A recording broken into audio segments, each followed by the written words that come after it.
This film is all about composer Calum Perrin's time as musician-in-residence with Paraorchestra in 2024-25.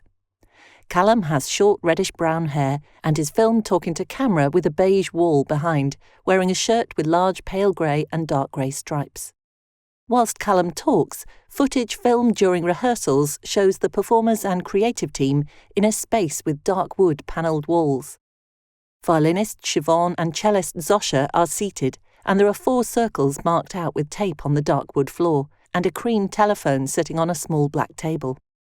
Lucy, the dancer, has long curly brown hair and wears a denim blue shirt, khaki trousers and soft trainers with yellow laces. Another member of the creative team has short dyed blonde hair and wears a black bomber jacket with red and white stripes on the shoulders, trousers and white trainers. Another has red curly hair, beard and glasses, and wears a dark red jumper with pale jeans. And another one has reddish hair tied up and a teal blue hoodie. Lucy's movements are often slow and held.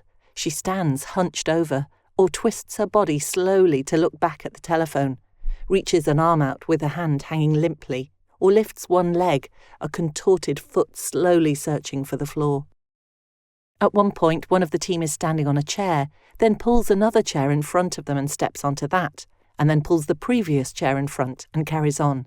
A slow, painful process. As Calum describes how the music works, a hand shuffles sheets of music laid out on the dark floor, moving them around. The video starts with Lucy standing very still, looking down at the telephone. She presses one of the buttons on it. Please press 1 to continue.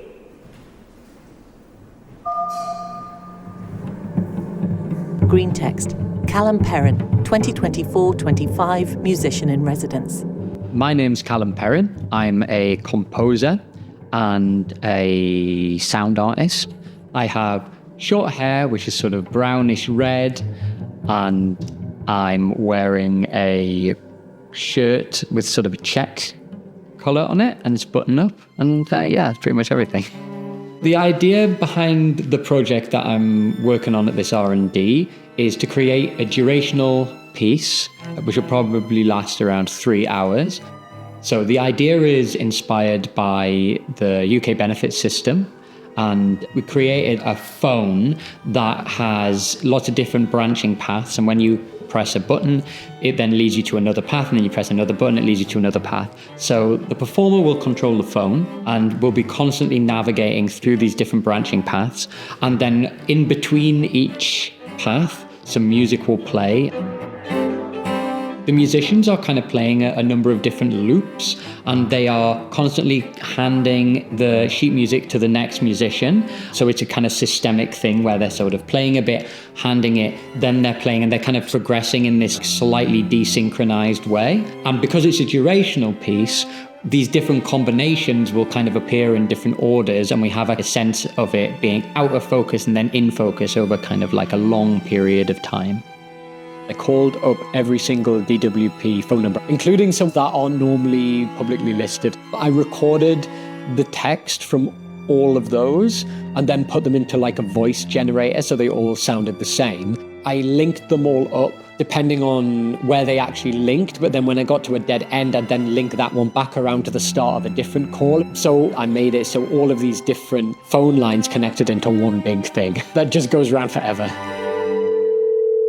Like a lot of disabled and low-income people, I have a lot of experience with like the benefit system. The DWP a lot of the time just does not operate properly. It doesn't work. And that is often because parts of the overall system has kind of degraded through sort of lack of funding. For the service user, it results in a lot of busy work. Given information multiple times, you end up with all of these kind of out-of-sync systems that just don't really work together. Then when something goes wrong, it becomes really, really difficult to correct it and very, very time-consuming. You're sort of left in limbo. My interest was less about the morality or the directly emotive aspects of being trapped in this system, and more looking at how has the DWP become this kind of weird mashup of different things that don't really work together. It's a complicated piece really. And that's why I'm very, very glad that I did it as part of my musician in residence R&D, because the whole point was to do something that I wouldn't be able to get funding for anywhere else.